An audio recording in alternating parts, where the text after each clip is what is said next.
One last thing which must be mentioned is that the right of appearance in courts is still within the control and jurisdiction of courts.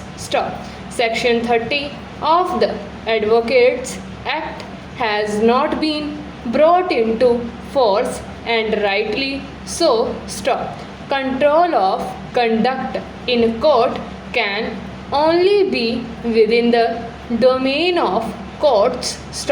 Thus, Article 145 of the Constitution of India gives to the Supreme Court, and Section 34 of the Advocates Act gives to the High Court power to frame rules, including rules regarding condition on which a person, including an advocate, can practice in the Supreme Court and or in the High Court and courts subordinate thereto.